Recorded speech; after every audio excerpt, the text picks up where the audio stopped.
आज वीडियो देखिए SD hostel Bhubaneswar दृश्य चलतु स्टार्ट करवा। तो आओ यार शुरू करते हैं बिना किसी बकचोदी के। तो यहाँ हूँ आम गर्ल्स हॉस्टल देखा आगे आ सैलून सेपट अच्छी ये हूँ कैफे ऊपर यार जिम भी अच्छी। तो यहाँ हूँ बॉयज हॉस्टल। तो यहाँ बॉयज हॉस्टल सामनार भ्यूटा केमी देखा यहाँ देखा यहाँ हूँ गोटे कैफे यहाँ हॉस्टल। तो ये पिला माने क्रिकेट खेलने को आसछंदी। तो ये जो देखा रेड कलर ये हूँ गोटे रबर मेट टाइप रनिंग करने पिला माने। तो ये आमर हॉस्टल भीतर ये नेट भी बांधाई खेलने को। तो यहाँ हाथ धोया अच्छी आउ देखिए भीतर कैंटीन टा। तो देखु यहाँ हूँ आमर कैंटीन। तो ये खाइबा को दि जाए। तो चलो देखिए सीट अच्छी ये लिफ्ट भी सुविधा अच्छी। तो चलो लिफ्ट रे जिबा रूम को देखिए कौन केमी। अब ऊपर को आसीगली देखिए चलतु रूम को।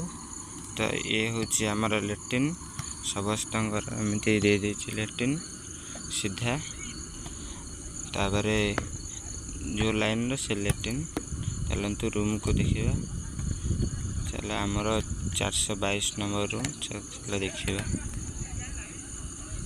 देखु बर्तमान रूम को आसीगली रूम रेमी कौन दृश्य समस्त ड्र दे ड्र रे ब्रश पेस्ट रखा चाबी भी दे यार।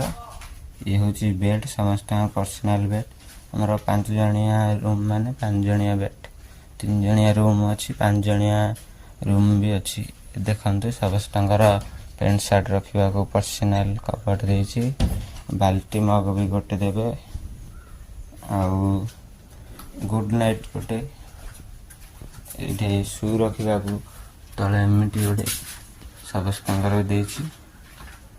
देखु रूम चाबी देखु ये हूँ चाबी रूम लकर चाबी चाबी पकेबा रूम रु बाहर दृश्य केमिति दृश्य देखु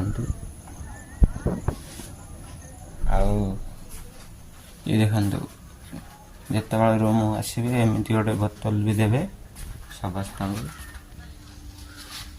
रूम देखिले खाइबा टाइम है चलतु तल को जावा। आज देखा कौन खाइबा को है जलखिया तापर राति भी देखेबी कौन दिया